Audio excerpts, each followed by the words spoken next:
Welcome to an overview of the Personal Health Information Act. We'll be referring to the Act as PHIA for this presentation. My name is Stuart Gray, and I'm the Project Manager for PHIA Readiness for Doctors Nova Scotia. This presentation has been put together to assist you in understanding and meeting your obligations under Nova Scotia's new Personal Health Information Act. It is not intended as legal advice or opinion. The objective of this presentation is to give you a pretty good overview of PHIA. So the agenda will cover a definition of PHIA and why it's needed. We'll talk about custodians and agents, who are the key players in PHIA. We'll talk about how this new legislation impacts collection, use, and disclosure, consent, access, and correction. We'll summarize the duties for a custodian as well as an agent. We'll talk about who oversees PHIA and also show you how you can learn more about the legislation. PHIA was proclaimed by the provincial government in December of 2012 and comes into effect on June 1st. The purpose is to govern collection, use, disclosure, retention, disposal, and destruction of personal health information, which we will define a little bit later. It's meant to be a balance between the right of individuals to protect their information and the need of custodians to deal with this information in providing care. Nova Scotia is one of the last provinces to implement this type of legislation in the country.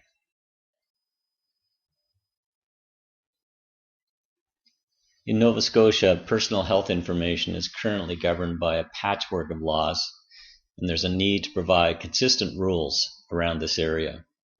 Also, with the increasing use of electronic information systems, additional safeguards for personal health information are required, and PHIA brings those. As you can see, the definition of personal health information is fairly broad. Any information that surrounds the physical or mental health of the individual, application assessment information, payments or eligibility, registration information, for example, all are considered personal health information.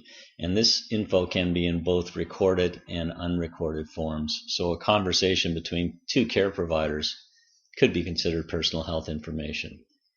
Also note that this does not apply to any statistical, aggregate, or de-identified information.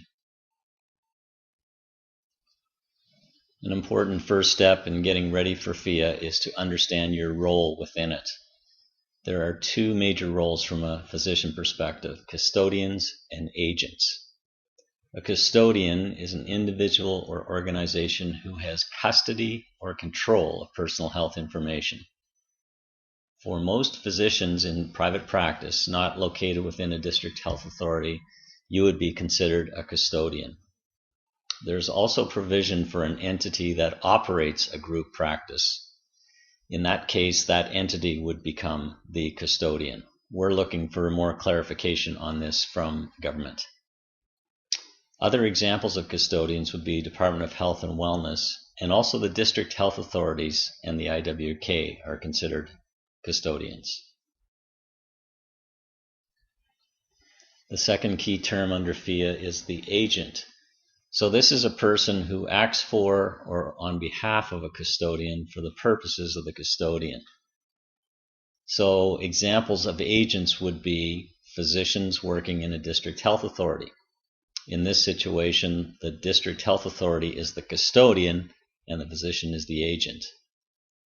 In a private practice where a physician is a custodian, then an employee or a volunteer of that physician who deals with personal health information would be considered an agent.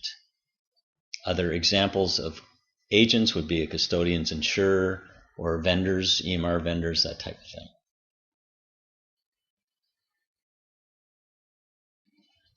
Now we'll talk about how PHIA impacts the collection, use, and disclosure, consent, and access and correction regarding personal health information.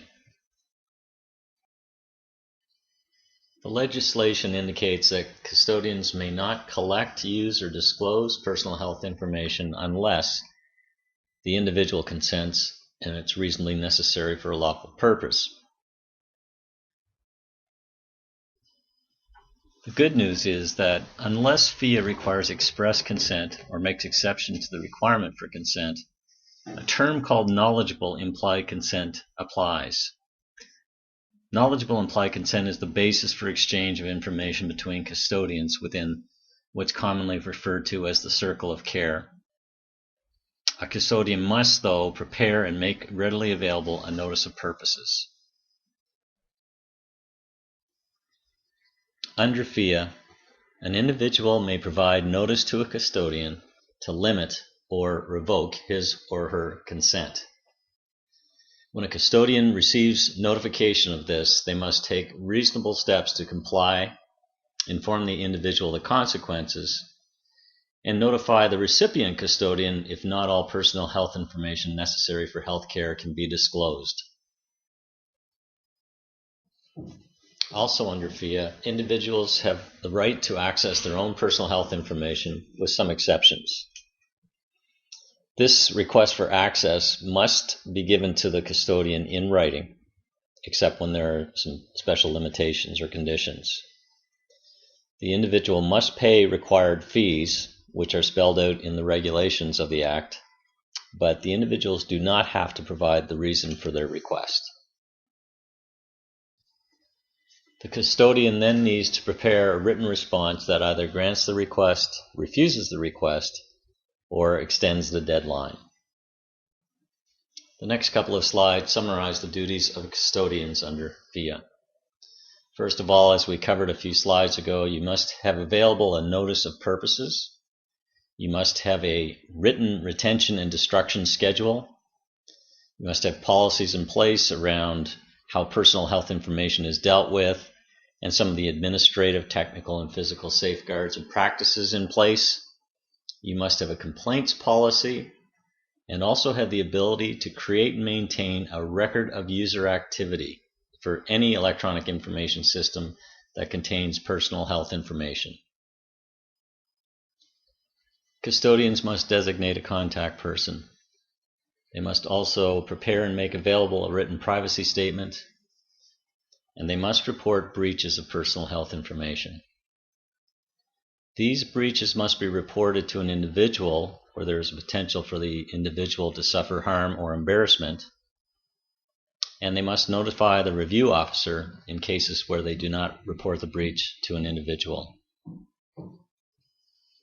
If you are an agent under PHIA, you must not use the custodian's personal health information for your own purposes, and you must inform the custodian at the first opportunity if personal health information handled by you is stolen, lost, or accessed by unauthorized persons.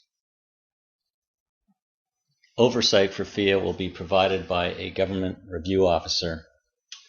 Any individual can request a review of a custodian's decision by the review officer. This position can initiate an investigation, attempt to mediate a resolution, review the situation, issue a report with recommendations, and make that report public. With PHIA, individual and corporate fines and penalties can apply. The Personal Health Information Act is fairly complex legislation.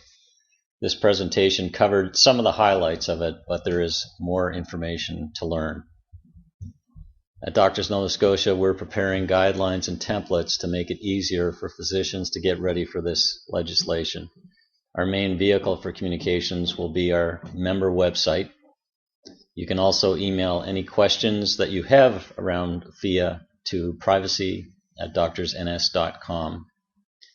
We'll also be conducting roadshows in April across the province. If you want to get more information on PHIA right away, you can visit the government website. You'll also get a sense of how PHIA is being portrayed to the public. Thank you for viewing this presentation, and we look forward to helping you get ready for PHIA.